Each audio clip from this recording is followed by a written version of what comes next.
All right, my name is Rich Schmidt. We're here with Heather Perkin. It's April 18th, 2023. We're at Elk Cove Vineyards in Gaston. Heather, thank you so much for joining us today. You're most welcome. Thank you for having me. The first question to get you started is why wine? Why wine? Well, I'm Australian. I was living in Australia. At the age of 16, you need to kind of make a decision for your, you need to make a decision for your high school subjects so that you can then get into the correct university class.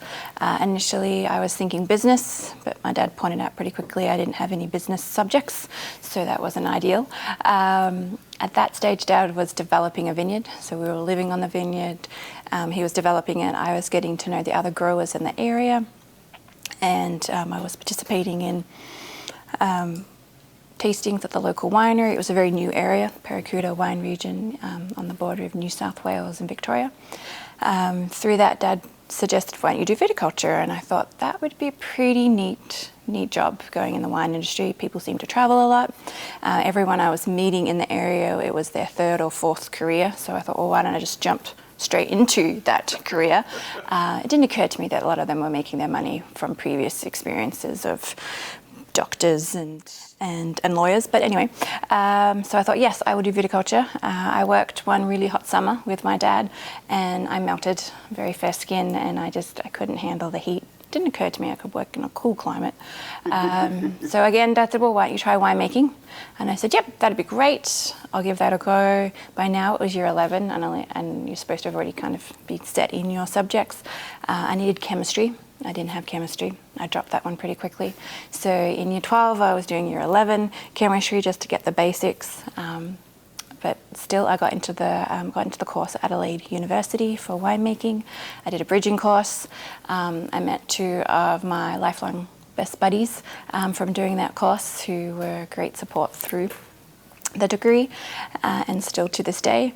I got to my fourth year, and that was the first time I'd actually been in a winery, and I was really nervous. You had to do an 8-week placement, and I was just hoping I hadn't wasted the last 4 years of my life on a very niche degree, just winemaking. But I loved it. That was at Domaine Chandon in the Yarra Valley, and I loved everything about it. The camaraderie, the really long hours, everyone focusing on the one task, making awesome wine. You kind of put the rest of your life on hold, and you're just your own little bubble. I loved it. It was amazing. It was a huge relief. And then finished up the degree, and then that was pretty much, I was set. I had huge plans to travel the world and become a winemaker eventually, somewhere in the world. That was my main goal. Before we get to that, tell me about the education process for you. You mentioned it was quite a bit of education before you actually kind of dipped your toe into the actual work. So tell me what the university process was like for you, and what you learned about wine at that stage of your life. So it's a 4-year degree at Adelaide University. And the first year, I referred to it as the culling year. It was all science. We were on the main campus, didn't touch any wine. You did your biology, your chemistry, a little bit of physics, math. And yeah, you're in huge halls with 200 students who are doing all very different science degrees. So the second year, we finally got onto the Waite campus, which is where they do all of the winemaking courses. And you get to dip your toe in a little bit. And the very first class I had with a professor was, he said, I hope you all like cleaning, because that is basically what you are going to be, glorified cleaners. And that was a good, realistic thing to say to us.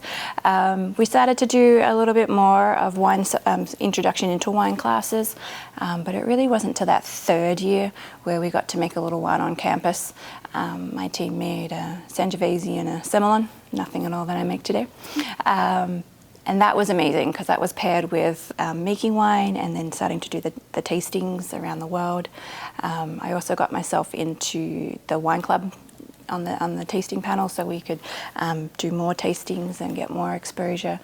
And then that fourth year was a bit of a blur, but once we got finally into the, gosh, it was quite a few years ago, got into doing the internship and like physically realizing what it means to pump rack, what exactly a press is and how it functions. That was super exciting and interesting. the whole course kept me engaged the whole time. But that first year, the culling year, that was a bit of a slug to get through all those science classes. You have to earn your time in winemaking. You do. So, and on the kind of the less formal education part, you mentioned tasting groups and things like that. Tell me about starting to develop a palate and starting to develop an understanding of the world of wine.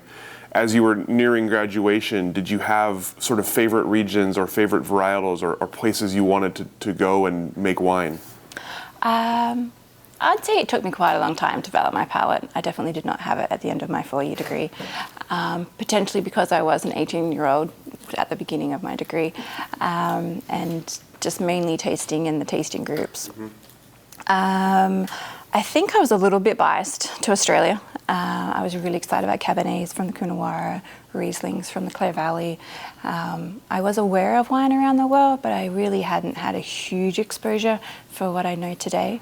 And as for traveling, having worked at Domaine Chandon with an international, it became really clear to me that if I was going to travel the world, I would need to be at a winery that someone at least spoke English, because I don't speak another language. And from my experience, if you cannot communicate directly with the winemaker, you're cleaning drains.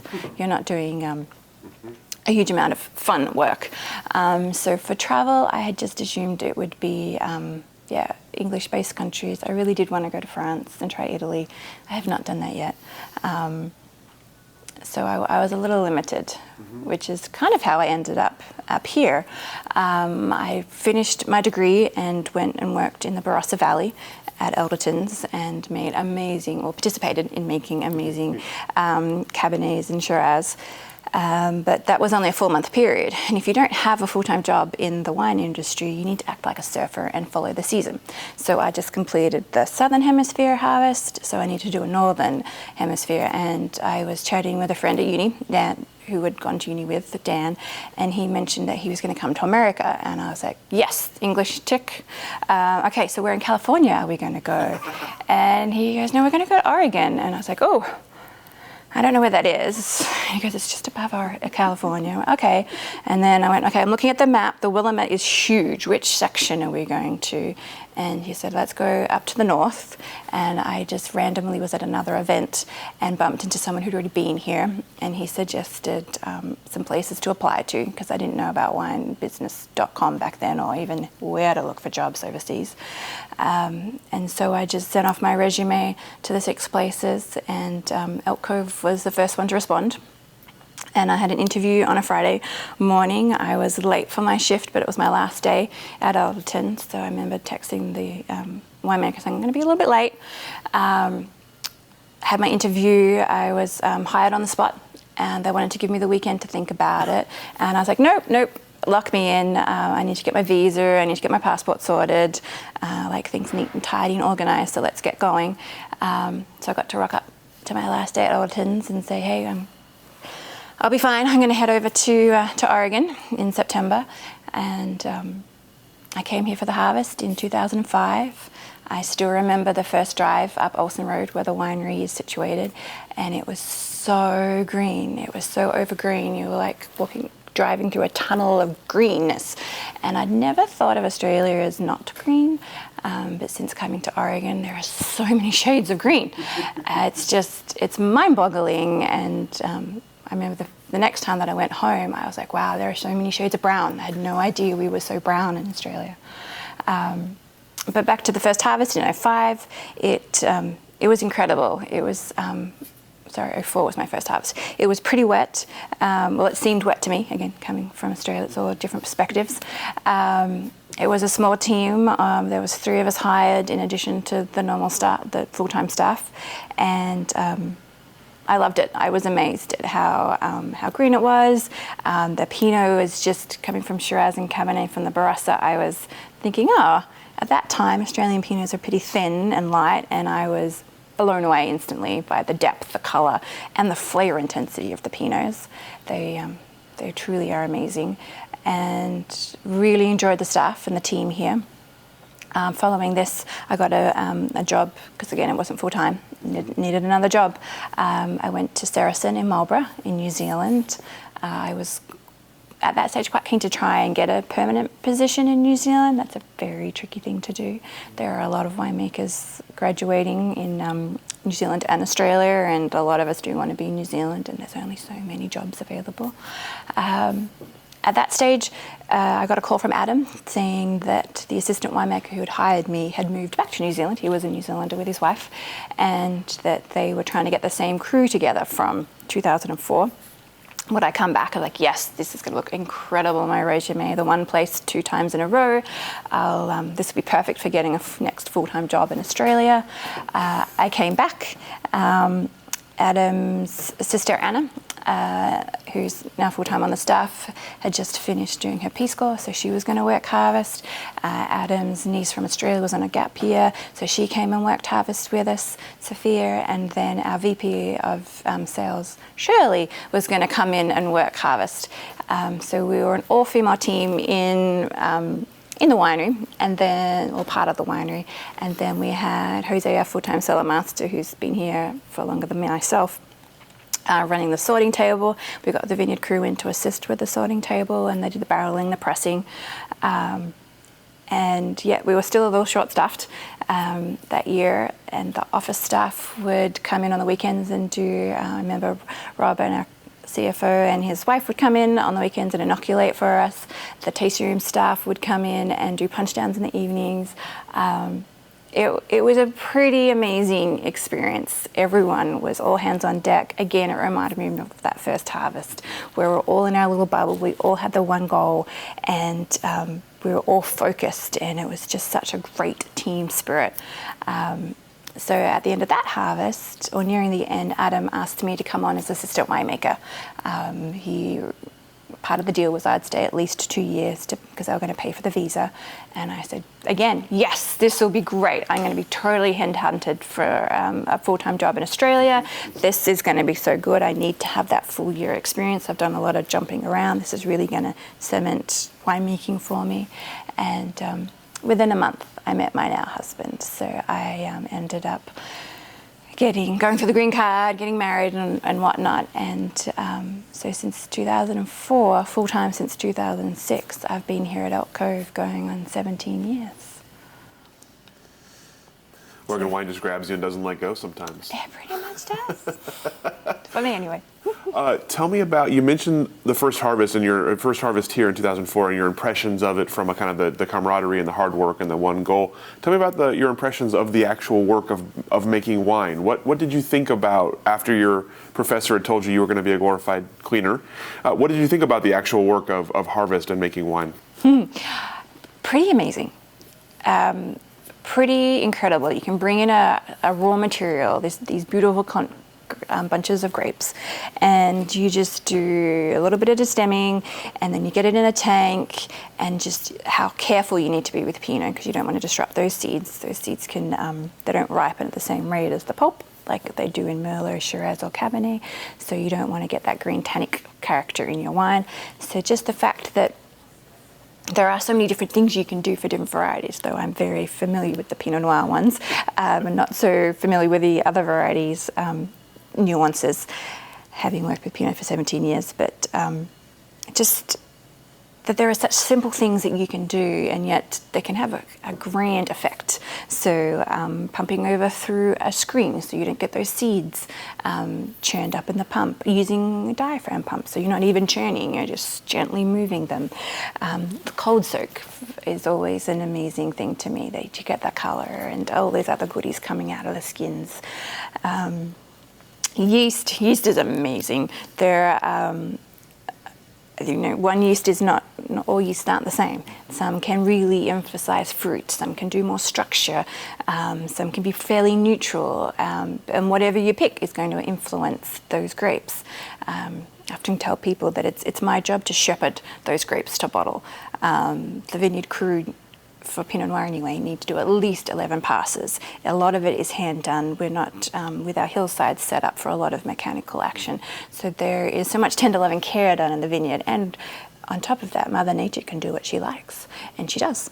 So you've got all of those effects and influences happening in the vineyard, and then in the winery, I just need to keep it moving along smoothly and shepherd it to bottle. And it does amaze me. I sometimes get caught up with all the logistics, especially as we've grown and making sure we're ticking all the boxes, that I really do have to make myself pause and go, hey, this is another year. There's another fresh start. Every year's a fresh start.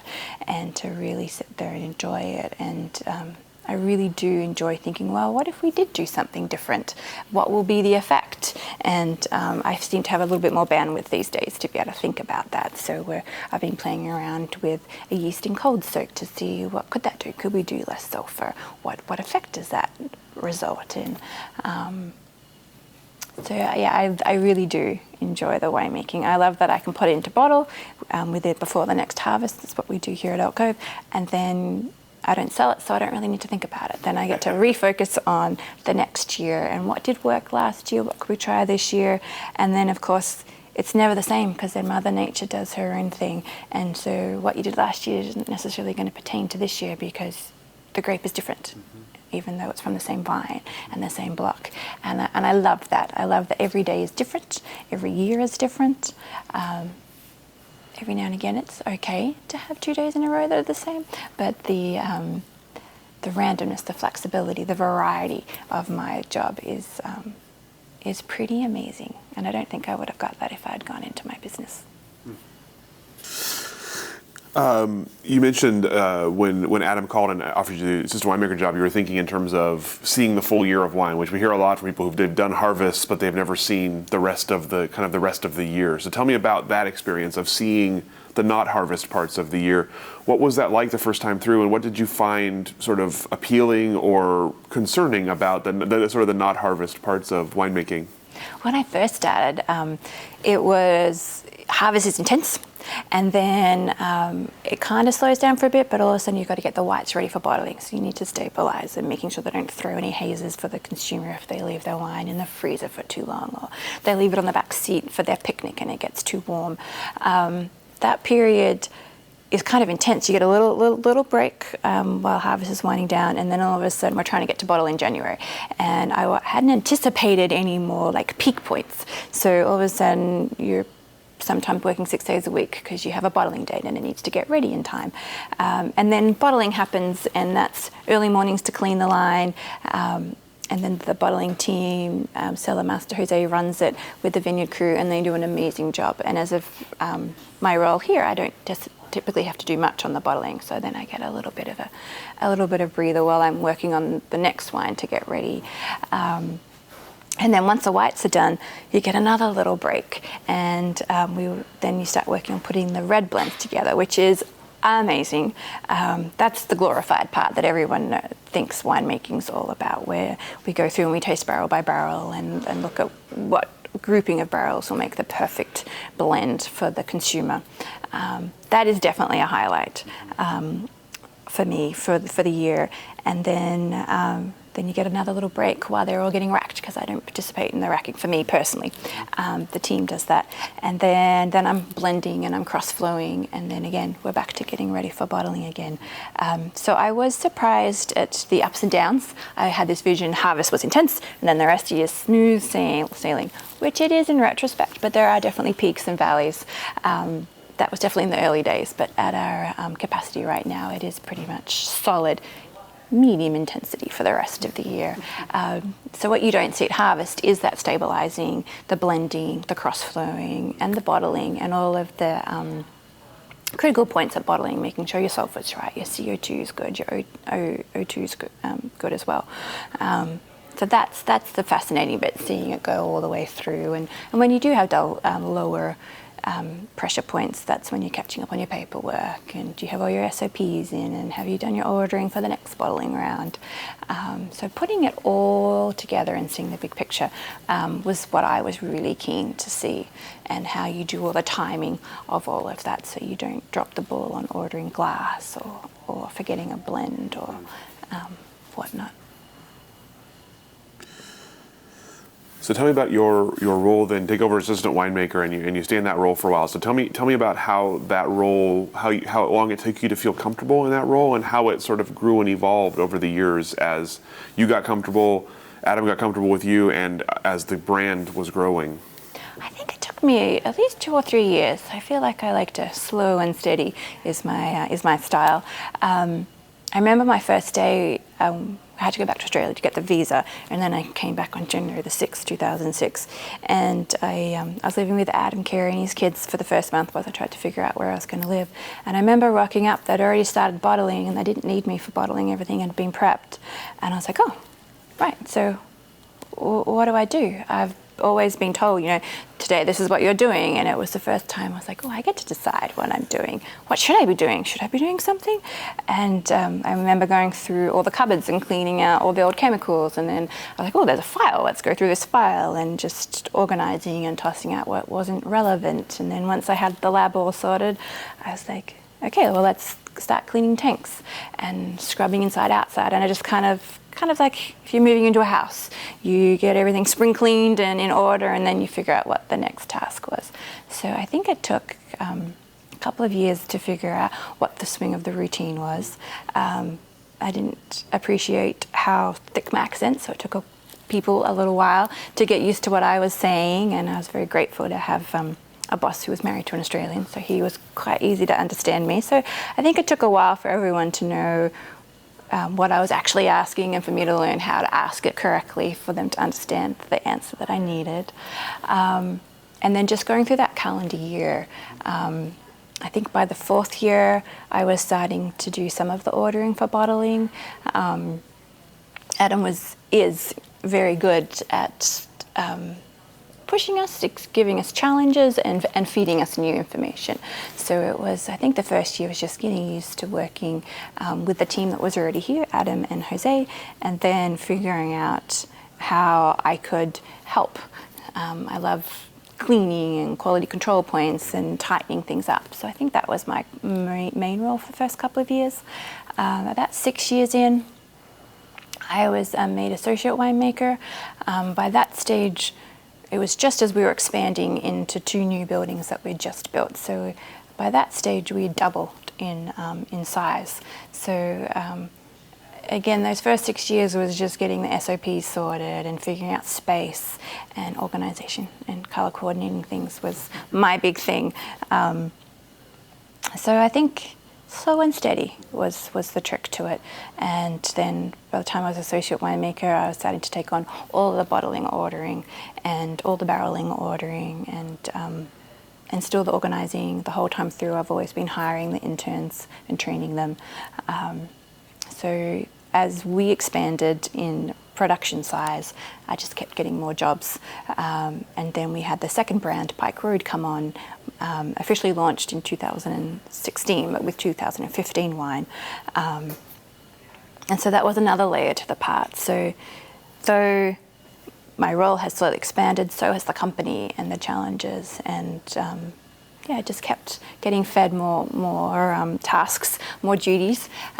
So it has never been a dull time in my 17 years here. The company's expanded threefold in production since I've been here. So it's always been challenging and exciting.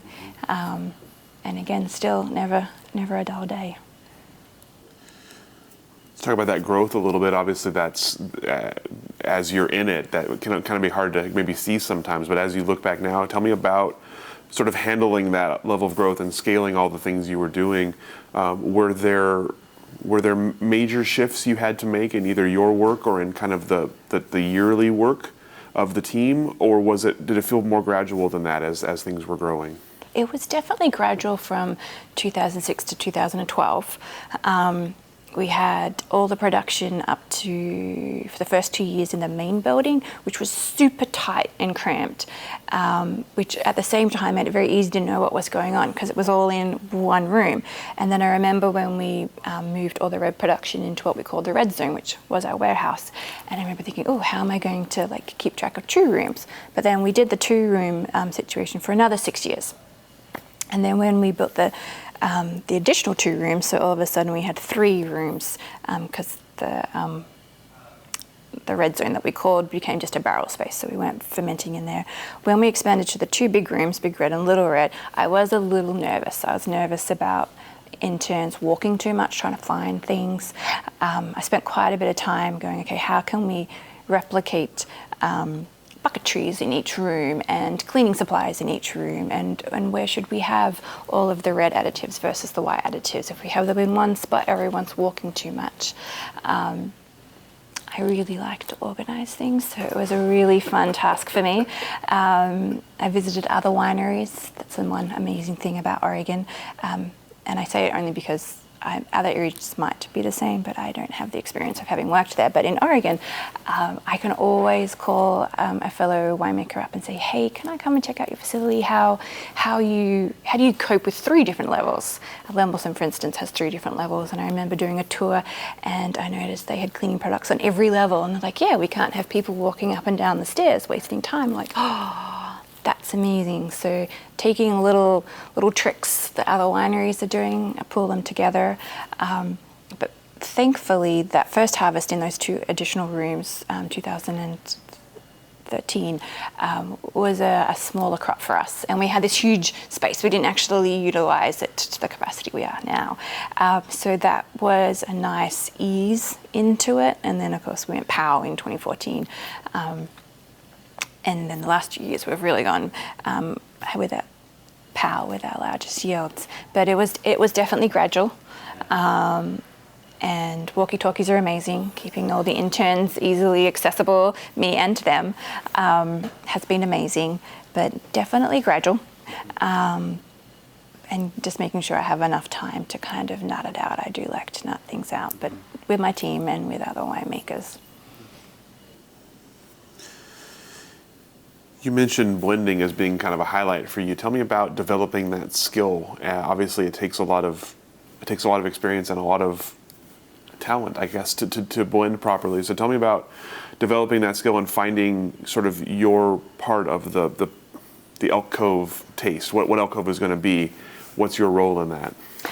So I don't remember before 2009. I don't know if it's selective memory. So I can't recall how Adam and I did it the first couple of years. I want to say that Adam pretty much just let me at it and went, okay, these are the SKUs that we need to do. In the past, I would taste barrel by barrel. You give it a go. And I think I must have gone through several rounds of tasting all the barrels, put this blend together, not quite, try again. 2009, I remember like really owning it, and a couple of my blends that I put together, Adam was like, yes, that's it from round 1. So I'm particularly fond of the 2009 5 Mountain because that one I totally felt like I nailed. I don't believe I was given much instruction on what to look for, but having tasted the wines, I just knew that it needed to be somewhat similar, yet you still need to reflect the vintage because you need every year to be a little different. We're not making a soft drink. It needs to show the vintage. So when I go through and taste barrel by barrel, I have a 3-tick system.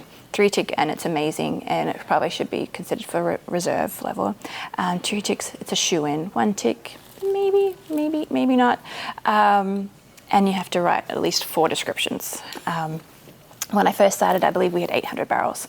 And there were some that were definitely, I didn't need to taste because they were definitely shoe-ins. If there were a blend of 2 vineyards, well, that's Willamette Valley. I don't need to worry about that for the single vineyards. I always pick the single vineyard wines first. And so as long as I make good notes, and then I can go back and go, well, how many 2-tick barrels did I have? Is that enough for the blend? Yes.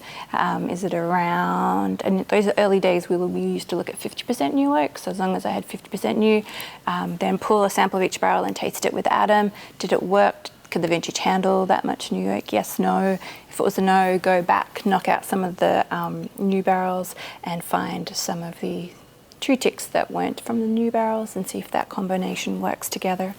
I always think of a full blend as a house. You need a solid base, well, check. I happen to think our fruit is all pretty solid. You need a framework, structure, and then you need some nuance, whether it's fruit, secondary characteristics, something else of interest, and overall there needs to be some oomph or some grip, juiciness to get the person to go back for that second sip. So 1 barrel doesn't necessarily have to have all of that. If it does, then it's reserve level, and we do a reserve. But it needs to have one of those components. And I try to just do 1 vineyard a day, so I'm constantly thinking, okay, what what did I taste earlier in the day? Do I feel like I've met the structure? And if I do, well, then I'm really looking for more barrels that have those nuances. And they need to have slightly different ones. Some have spice, some have fruit, some might be savory. The more you get, the more complexity, the more fascinating it is in the glass. And that's the exciting part for me, because at Harvest, we try all these little things. We might have 6 lots, 6 tanks from one vineyard, and we're going to try something different in each. Like it might be a later pick, it might be a different, maybe enzymes, maybe not enzymes, 1 yeast, 2 yeast, 3 yeast, maybe a little extended maceration at the end, not getting it to the press quite straight away. And then you get to choose your barrels. And every cooper has their own house style. And then within that, were they having a good day that day when they made that barrel? Were they rocking it? So your barrels themselves can give you structure, spice, similar to the yeast. Some give more structure, some give more spice, some give more length, some can give you fatness, and then they all have the different spice, bacon fat nuances. So then when you're putting the blend together, us at Elk Cove, we can keep every tank separate all the way to barrel. So you have all of these layers of complexity and fun to put together, and that's what makes it the funnest. And I do wish everyone could do it with me, because then they could see all the hard work they do, but you can't have too many cooks in the house. And let's be honest, I can only do hour and a half a day, and I need to do it early in the day so I can function in the afternoon. It is an alcohol that we are working with. So that is why. Interesting.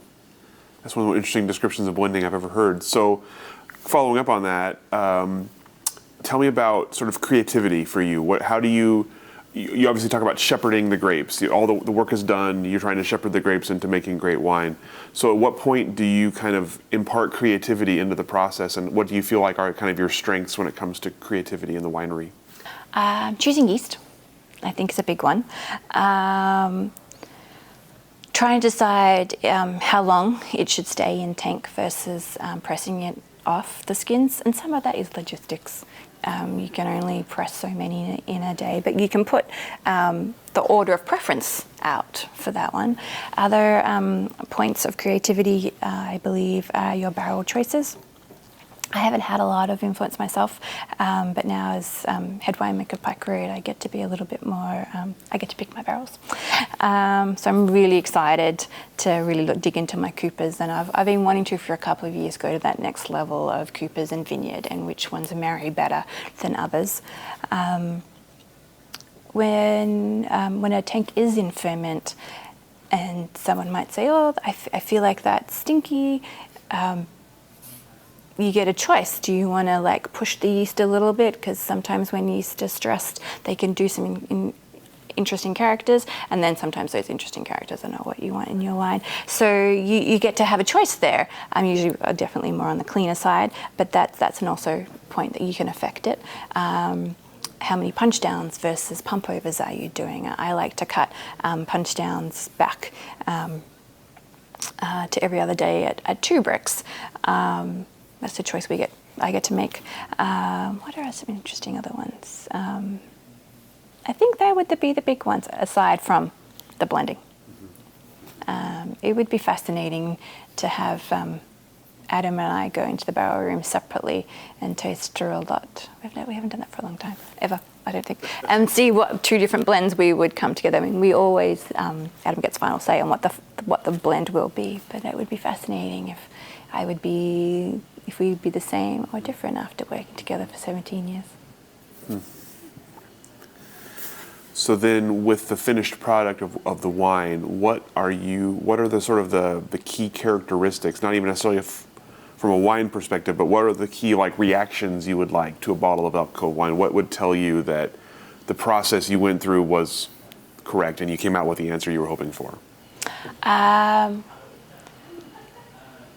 the consumer has an amazing smile of surprise, delight when they first smell it. I still remember giving my first wine that I made to my family, and just having one from Australia, so not thinking intense Pinots, back early when I first started, different story today.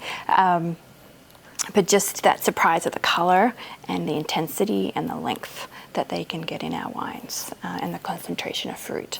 Hopefully they get all of that and can see that each of our labels are different from each other, that we're really showing the different soil characteristics coming through. So distinction and delight. So I want to back up a second to talk about sort of your initial impressions of Oregon, of the Oregon wine industry, and then I want to kind of take, what did you think of the wines being made here when you got here, and of the people making them? I was stunned. Ignorance of Pinot Noir, I was stunned at the concentration and the color, and just the different flavors, and that there could be so many from different areas. I had very limited Pinot Noir experience, and just nuances of areas. Hadn't really gotten to that level of understanding different sub-AVAs having their own uniqueness. I've never looked at that thoroughly in Australia before I came here. So I was stunned at how passionate people are about soil, and how welcoming everyone was. Hadn't had huge experience. I'd done some tours when I worked in New Zealand at other wineries, but I was stunned at how wineries take their team to another winery and taste and tour, and then it would be reciprocated, and that amazed me, the community spirit. And then once I finally, within my first year or two, I got into a wine tasting group, and I was just stunned at how open everyone is. Like, I'd be like, oh, I have a little problem with this, I'm not quite sure what to do, and they'd be like, oh, you could do this, this, this, and it wasn't like, you should do this, it was like, hey, consider this. Everyone was very open and generous with their time and their thoughts. That till this day, it still impresses me, and I do hope I emulate that as well. And with Elk Cove specifically, tell me about sort of working here, and obviously one of the old family wineries in the area. What was it like coming into a place that had been around as long as it had, and had sort of the reputation that it does? I think I got really lucky. Really lucky. The Campbell family is so highly respected in the valley, and I think perhaps that was part of why everyone was so generous with me. I was amazed at how many doors that opened up for me to be able to ask questions, have assistance. That has been incredible, and just the opportunities to go to events and and be on committees, and I feel like I was instantly accepted by being brought into the Elk Cove team. I would say I still kind of made sure I had a good reason to be at the table, but I was pretty amazed at how I feel like my journey was fairly easy, being welcomed so well into the Campbell family. It certainly helped the transition from Australia to America, with Kerry Adams' wife as a backup for understanding the nuances. But it was amazing coming in and just realizing how many doors were open, and how well the Campbell family was respected. And I was reminded again, just recently, becoming head winemaker at Pike Road, I've asked if I could expand the portfolio and try some Cabernet Shiraz or Merlot. And Adam reached out to a grower, and instantly I have options out there, and I wasn't really sure, having not been to Walla Walla or purchased fruit or knowing anyone from there, how I was potentially going to find myself some Cabernet Shiraz or Merlot. And again, just being part of the Elk Cove and having such a wonderful owners and the relationships they have, just super thankful. Well, let's talk about Pike Road. That's where we're heading next anyway. So tell us about the impetus to start the Pike Road brand, when it was started, what kind of the goal of it was in 2015, 2016. The initial goal was just a Pike Road and Pinot Gris. that was it. Well, that was what I heard.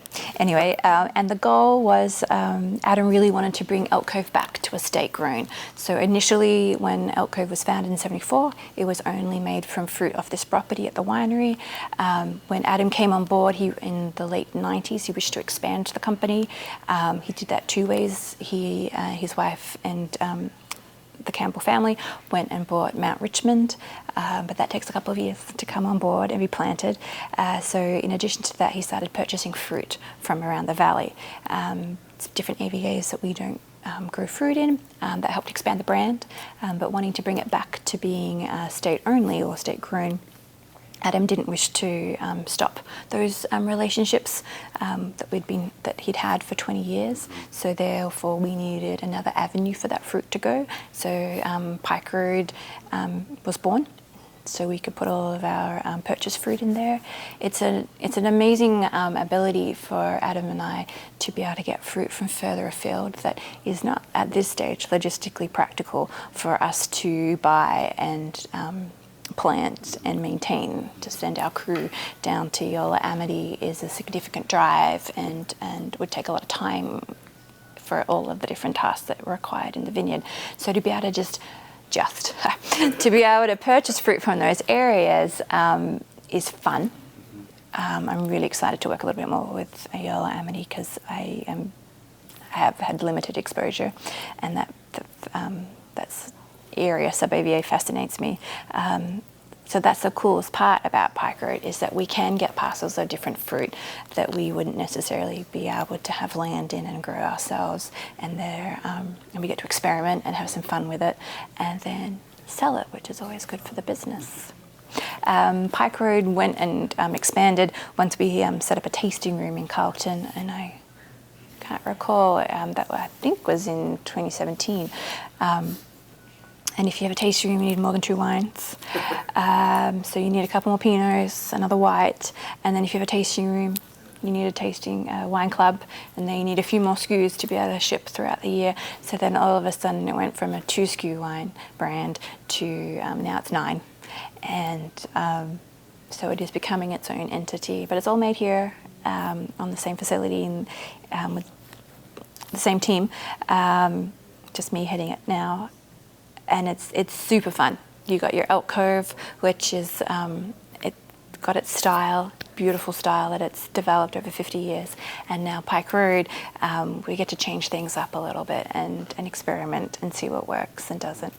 Haven't really found anything that doesn't work yet, which is great. So that is how we have Pike Road. So you mentioned sort of how it grew. At what point did it become? At what point was it broached that you become the winemaker there, and how did that process sort of play out? So it's very new. It came about just over Christmas. I was keen to get my teeth in a little bit deeper. I feel like I do fairly well on all the logistics and the practical side of the winemaking here at Elk Cove, but I was keen to put my little stamp on it just a little bit more. Adam and I have always made joint decisions on most things, and obviously, boss and owner, he gets to make final, which I totally respect, and I really appreciated the mentoring with Adam, but I'm really excited and thrilled that he's entrusting me to start really making those decisions and thinking a lot more. I think this is really going to push me further I'm really excited to get in the vineyard, to look at, to try and find more vineyards, and to really make all those decisions from the get-go, whereas I've typically just been part of the decisions in the winery. So again, getting back to the real full picture, I feel like I'm finally getting there. And I'd say it's just been building up trust with Adam over the last 17 years, and the coolest part of it is that I'm not completely thrown in the deep end. I've already been working with the fruit, but Adam is right there as a consultant. Obviously, it's still his brand. He's still the owner of Pike Road. So I don't get to just willy-nilly, as any winemaker does not get to just willy-nilly do what they want. It's a pretty soft entry into being, I hope that's how it is, head winemaker of Pike Road. And as I mentioned, I'm going to try my hand at Cabernet Shiraz and Merlot, which may end up as just a red blend, or maybe one day they'll become their own SKUs in a single variety. But I'm very, very excited of all the possibilities. It's a little limitless, which is pretty exciting. Well, obviously it's still new, obviously, but how has it gone so far, and how have you felt with the early decisions you've had to make? It is very young. Pretty good. There are very few. It's I'm not going to lie, it's been a little overwhelming trying to grasp all of the grower contracts and get the bottling done. And we decided to change our winery software system, so just threw in another little layer of complexity. But I think I'm in the lull, and once the vines start growing, I might have another little learning curve, getting out there and balancing being in the vineyard and still getting wines ready and keeping the team going. We also went and hired a couple more people to assist.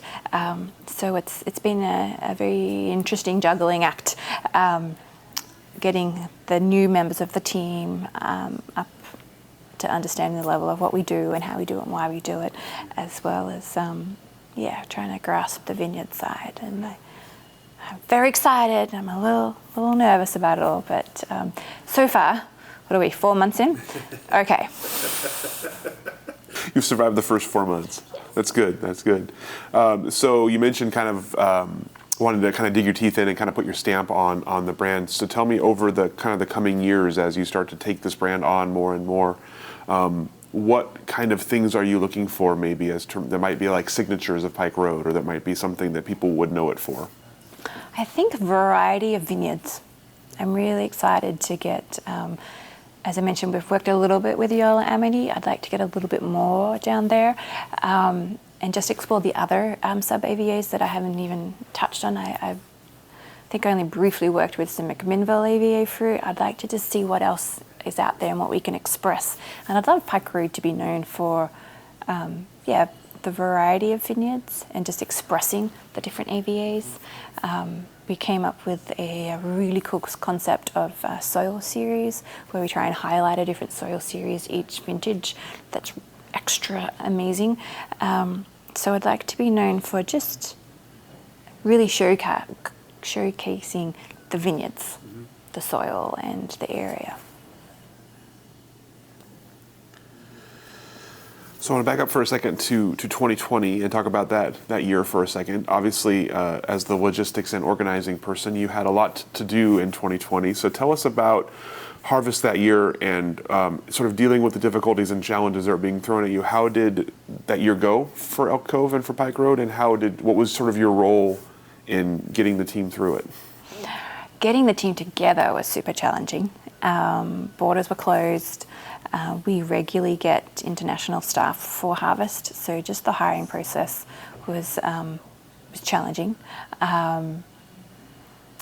We ended up getting an all-green crew, so people who had never worked in the cellar before. Well, bar one lass, she had worked in an Australian winery, a small one, that she had touched a pump before she came.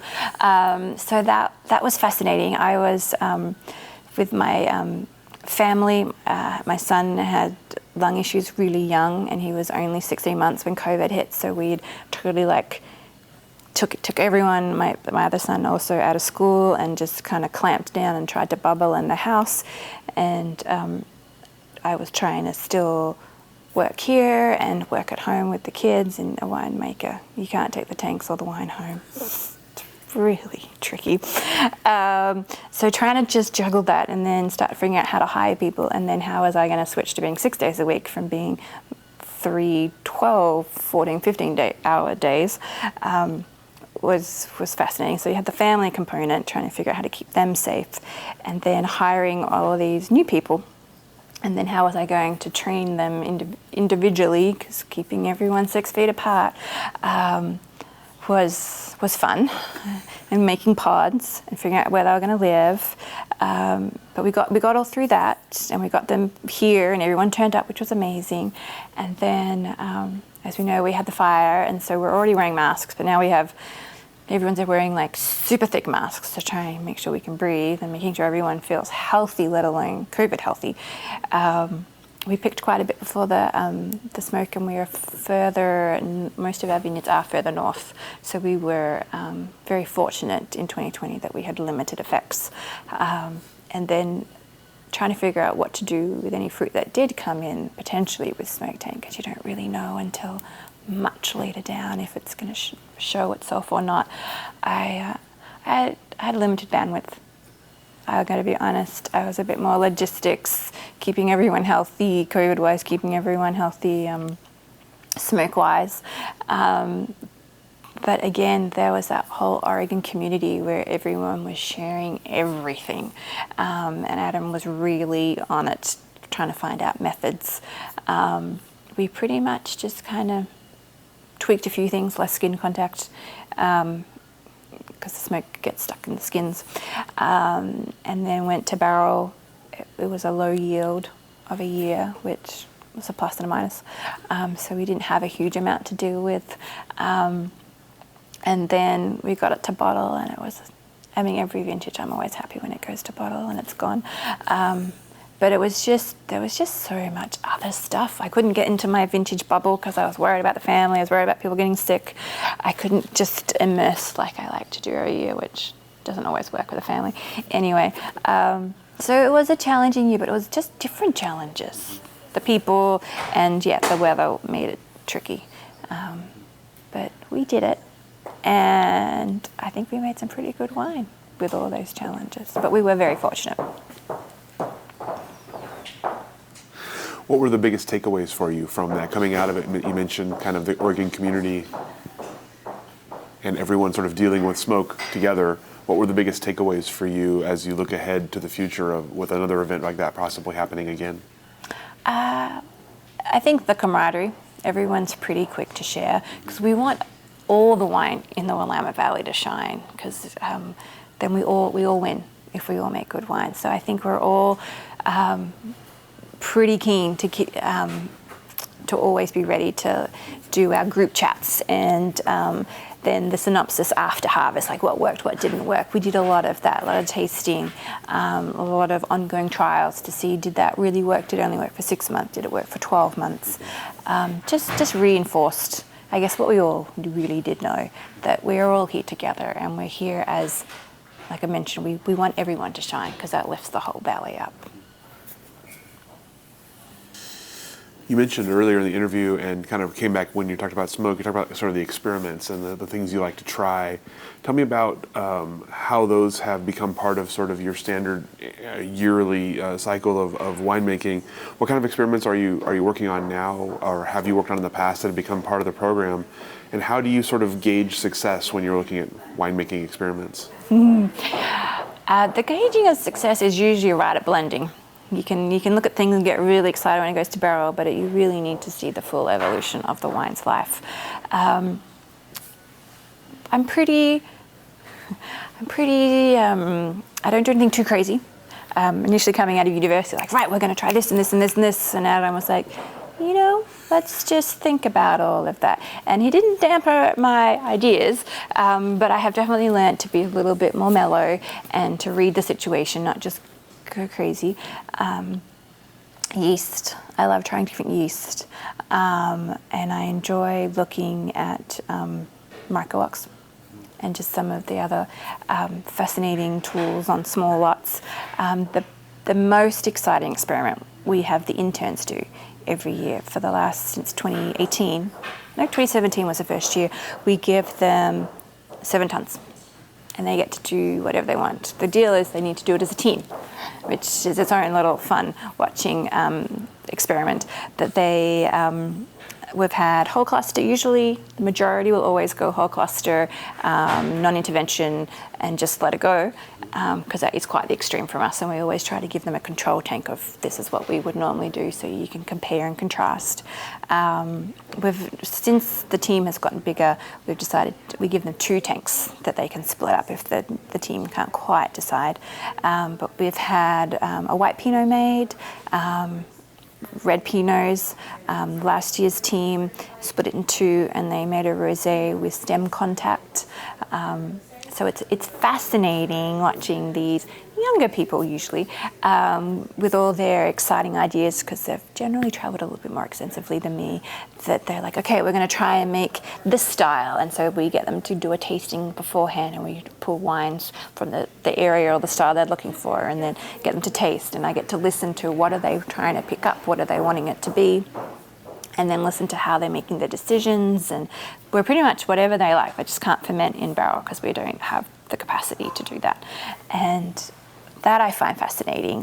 One year they did a cold soak yeast because they didn't want to do any sulfur, and I really liked that. So I've been like, okay, let's try a little bit more cold soak yeast and see what happens. So it's really fun to get an instant pop of energy and new ideas on our fruit.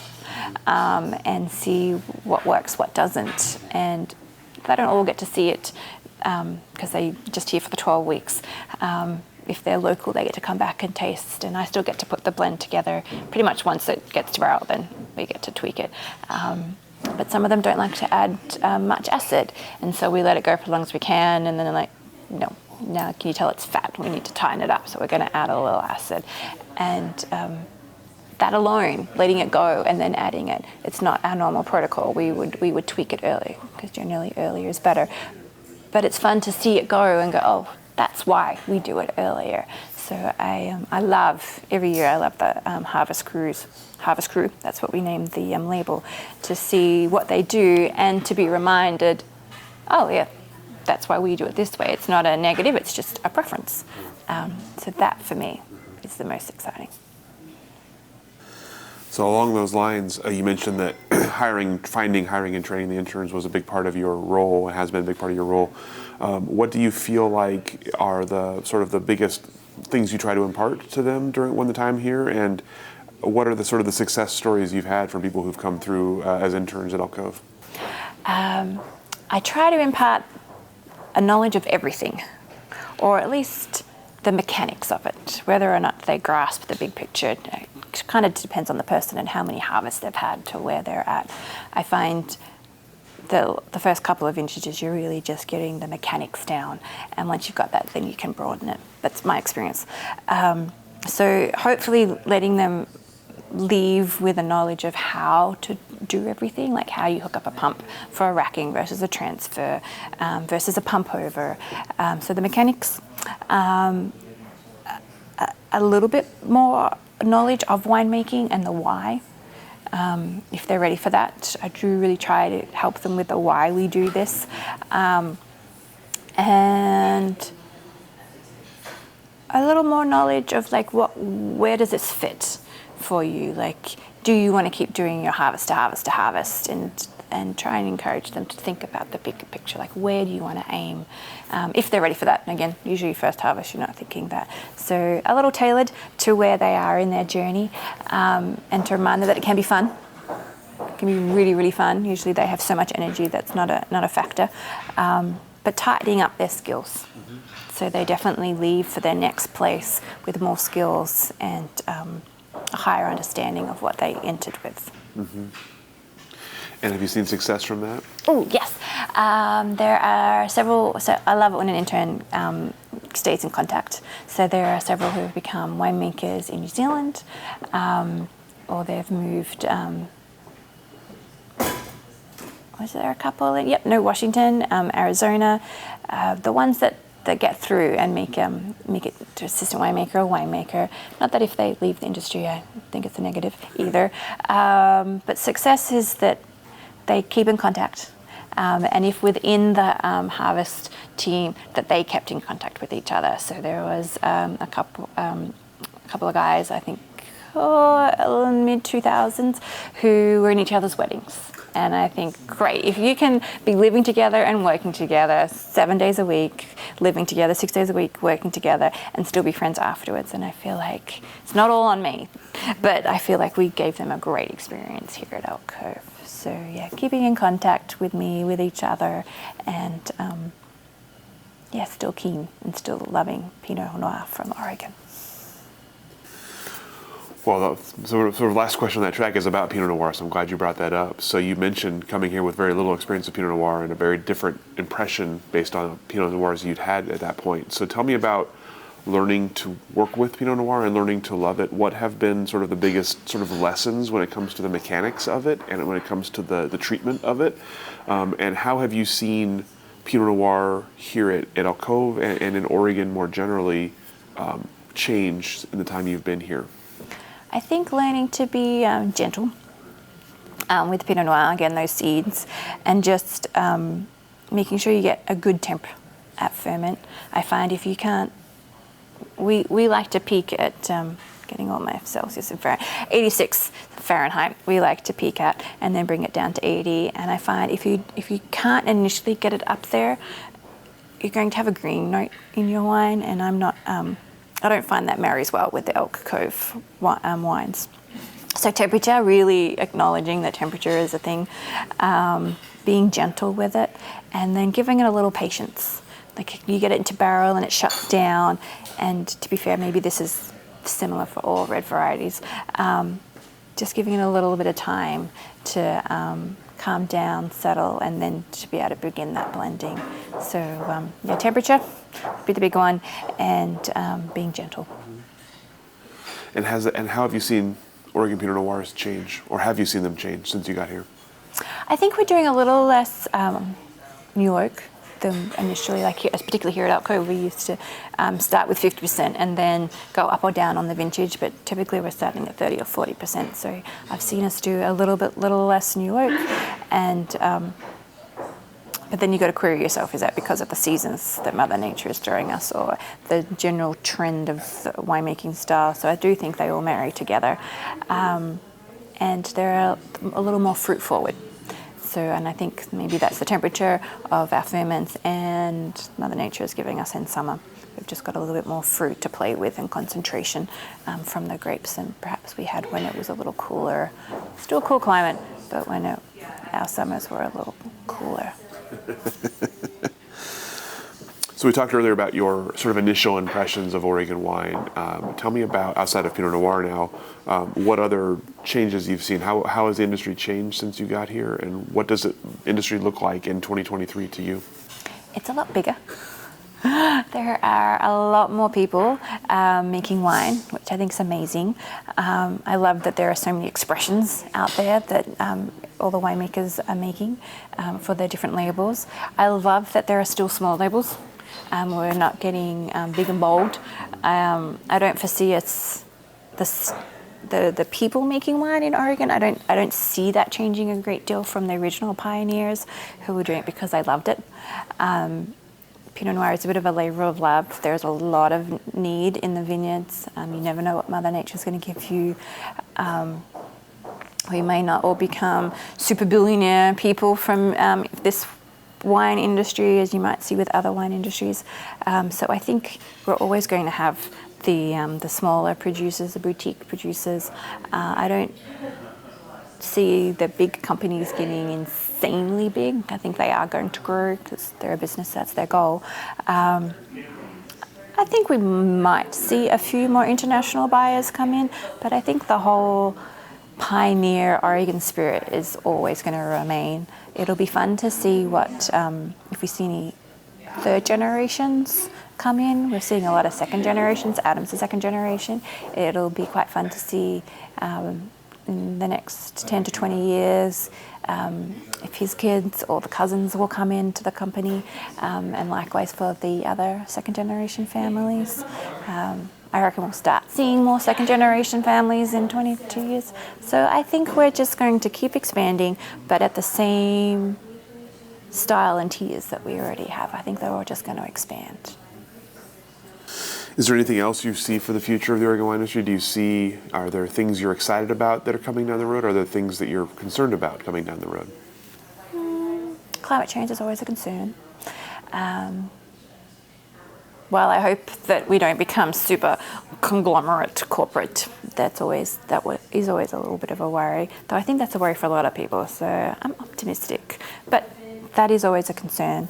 And exciting things, I think there's just going to be more collaboration, and I think we still have vineyards to plant, so there's still new spots, new plots to explore and make wine from. So I I see that we'll always be experimenting. There will always be a new wine to make, and variety is still going to be there. So I see lots of good things. Very optimistic. Good, good. We talked a little about your future already, obviously just taking over at Pike Road and all the things there. So tell me a little bit more about your future, both in wine and out. Are the things you're looking forward to, things on the horizon from a winemaking perspective or from a personal perspective that you're excited about? For career-wise, I'm really excited to see how I meet the challenge of being a head winemaker, making some different wine from different varieties that I've never explored with, and then very excited to see how I can expand the Pike Road brand and keep all the quality for Elk Cove and Pike Road still at the same level. So I'm super excited about the challenges that are ahead of me, and just really excited to see where I can take it, and when I really am making the decisions. And then I'm very excited, I guess, aside from work, just to keep expanding my palate. I feel like I kind of took a little bit of a break from doing lots of tastings, having kiddos, and so I'm really excited to expand that and to really get a better appreciation and understanding of wine around the world. So I'm looking at doing my WSET level 3, and I'm very curious about the level 4 diploma. So I'm excited to do a little more education, and then, see where I can grow as being a winemaker for the Pike Road brand. And the last question for you, to this point, what are you proudest of, or what do you consider your greatest achievement? Getting here. I think everything up to here. Staying with the one company and seeing it grow and never being bored. And then achieving head winemaker for Pike Road, that professionally would be one of my biggest success. All right, that's all the questions that I have for you. Is there anything I didn't ask that I should have? Anything that we didn't cover today that you'd like to cover? No, I think that's everything. It's I love my career, but I could not have done it without my family and all of their support. My husband, who becomes a harvest widow, and the kids, just very appreciative of their understanding. Excellent. Well, thank you so much for your time, for sharing your stories with us, sharing the space with us, and we have a group over here enjoying their wine here, so we can let them talk. So thank you so much, and we'll let you off the hook. Thank you very much for your time. I really appreciate the opportunity. Thank you.